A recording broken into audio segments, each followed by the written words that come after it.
안녕하십니까. 한 주간 통일 소식을 전해드리는 피스인사이트의 이영아입니다. 오늘 통일 현장에서는 평화 통일을 바라는 부천 시민통일문화제 소식을, 통일의 뿌리에서는 남북한의 바둑에 대해 알아봤습니다.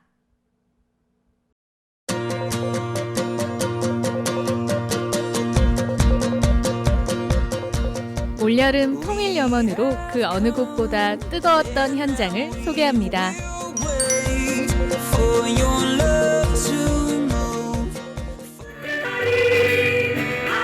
40여 개의 부천 시민 사회단체 주관으로 통일축제가 열렸습니다. 축제에 참가한 모두가 평화 시민이 되어 평화 통일을 염원했는데요.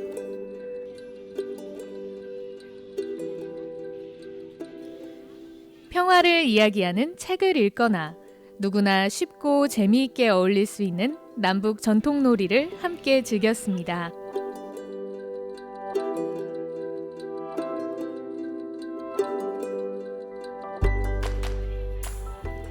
낯선 북한말이 어떤 뜻을 담고 있는지 알아보며 남북의 심리적 거리감을 좁히는 시간도 가졌습니다.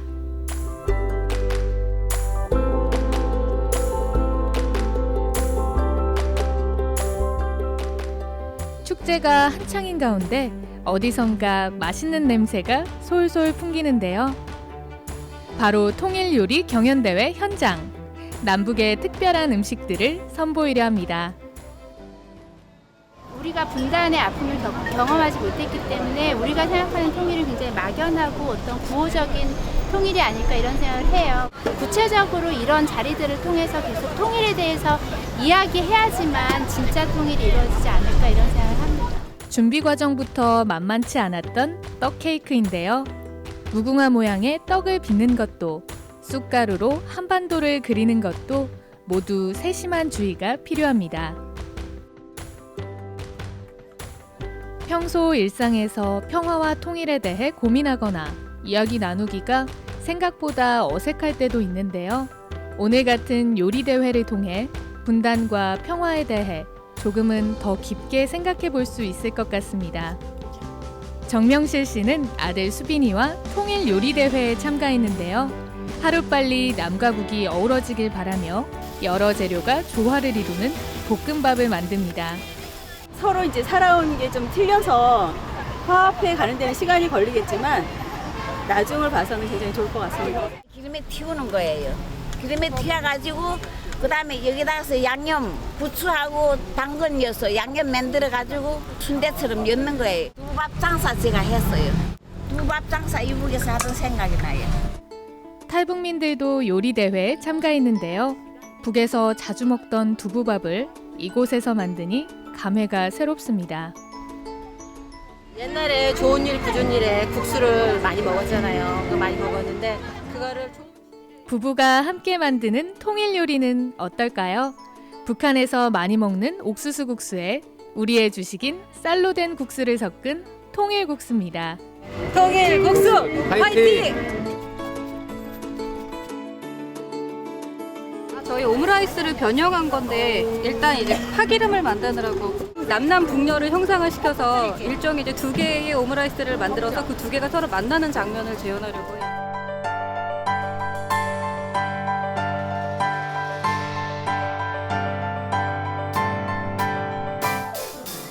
함경도에서 만들어 먹는 감자만두와 두툼하고 담백한 녹두전도, 침샘을 자극합니다.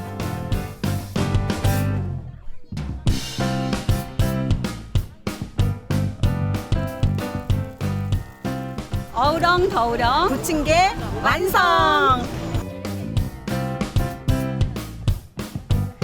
어우렁 더우렁은요 이렇게 여러 사람들이 모여서 즐겁고 재밌게 노는 뜻으로 저희가 이걸 했거든요. 그래서 남북이 통일되면 우리 전부 다 사람들이 사상도 틀리잖아요. 생각도 틀리고 그런 사람들이 다 같이 남한 사람들과 어울려서 재밌게 즐겁게 놀자 그런 뜻으로 저희가 지었습니다.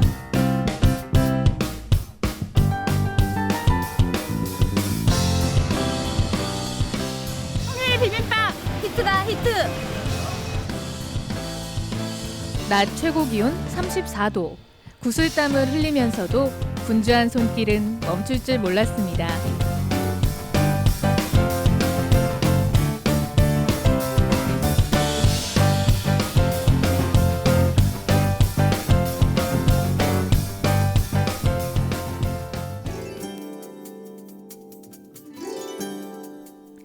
볼거리, 즐길거리가 풍성했던 평화통일축제.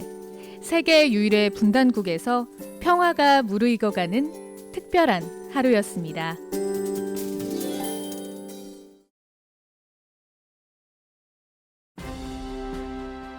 지난 3월 가로 세로 19줄의 이 작은 바둑판에 전 세계의 이목이 집중됐다. 인간이 창조해낸 인공지능 프로그램 알파고와 이세돌 프로 구단의 대결. 첫 대국을 앞두고 이세돌 구단은 담담하게 그 포부를 드러냈는데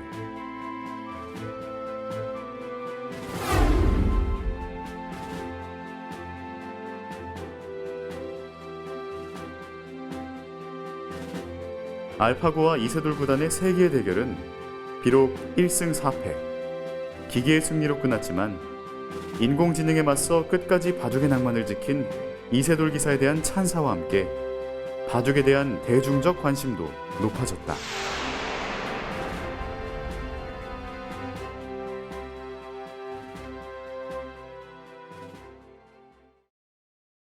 가로와 세로 각각 19줄이 그어진 사각판 위에 361개의 교차점. 바둑은 판 위에 흙과 백의 돌을 번갈아 놓으며 집을 차지하는 것을 겨루는 놀이이다.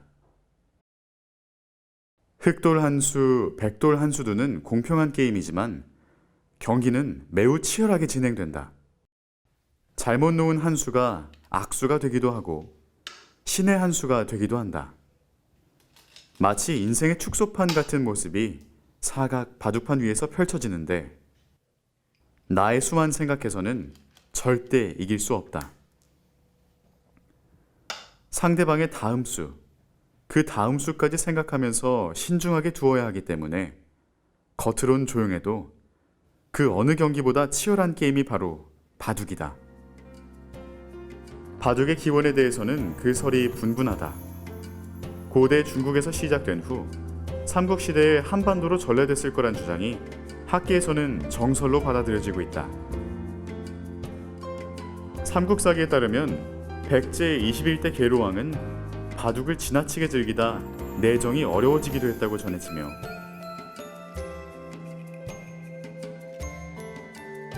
이순신 장군과 흥선대원군도 바둑을 즐겼다고 전해진다. 특히 흥선대원군은 전국의 바둑 명수들을 운영궁으로 초청하여 함께 바둑을 두었다고 한다. 한국 바둑이 발전한 거는 이제 1955년에 조남철 선생님이 그 한국기원을 설립을 하고 프로 기사를 도입을 하면서 이제 그때부터 이제 바둑을 쭉 보급을 하셨죠. 근데 결정적이었던 거는 이제 1989년에 응창기배에서 이제 조은현 구단이 우승을 하고 그 이후에 또 이제 이창호 구단이라는 아주 천재가 기사가 나오면서 이제 선풍적인 바둑붐이 불었죠. 뭐 이세돌, 박정환 이런 정상급 기사들이 그 뒤를 이어서 이제 한국 바둑계를 빛내고 있죠. 세계 최고의 실력을 자랑하는 한국 바둑. 북한에서도 바둑이 큰 인기라는데 여가 시간에 바둑을 두면서 사업에서 쌓인 정신적 피로를 푸는 것이 지금은 습관으로 되었다.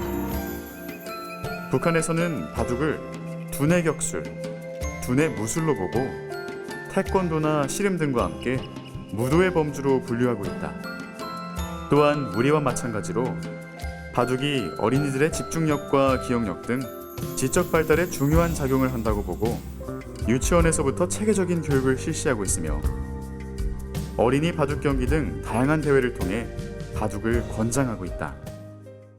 평양 바둑원에서는 지혜와 정열을 깡굴이 쏟아붓고 있는 버구본들의 남모르는 노력에 의해 지금 우리 어린이들이 미래의 바둑 강자들로 튼튼히 준비해가고 있다. 북한은 이미 1997년에 알파고와 비슷한 은별이라는 바둑 프로그램을 개발한 바 있다. 인공지능 바둑 프로그램 은별은 1998년 세계 컴퓨터 바둑 대회에서 처음 우승한 뒤 2003년부터 2006년까지 4년 연속 우승을 거두는가 하면 2009년에는 일본에서 개최된 세계 컴퓨터 바둑 대회에서 전승으로 우승을 차지해 세상을 놀라게 했는데 이후 은별은 김찬우 프로 바둑 기사를 통해 남한에 정식 수입돼 판매되었다. 어떻게 보면 네. 은별이가 알파고보다 훨씬 먼저 나온 우승인가요?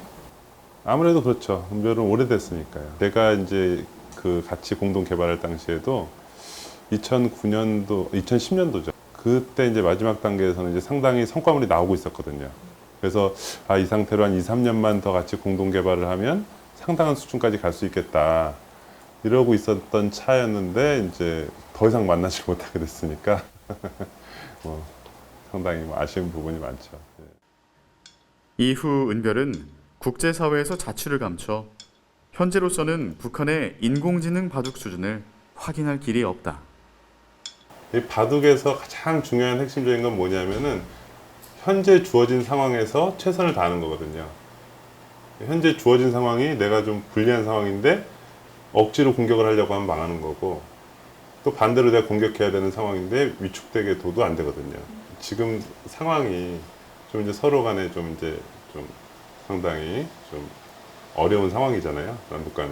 그 같이 공동 연구하면서 얻었던 그런 지식이나 이런 걸 바탕으로 최선을 다해서 하고 있으니까요. 또 기회가 된다라고 하면 또 그때 가서는 다시 또 뭐 이제 교류를 할 수 있는 일이 생길 수도 있겠죠. 예. 바둑판 위에 의미 없는 돌은 없다. 때로는 어려운 상황을 마주하기도 하지만 남북이 통일을 위해 한 수 한 수 나가다 보면 마침내 그곳에 닿지 않을까? 이상으로 피스인사이트를 마칩니다. 시청해주신 여러분 고맙습니다.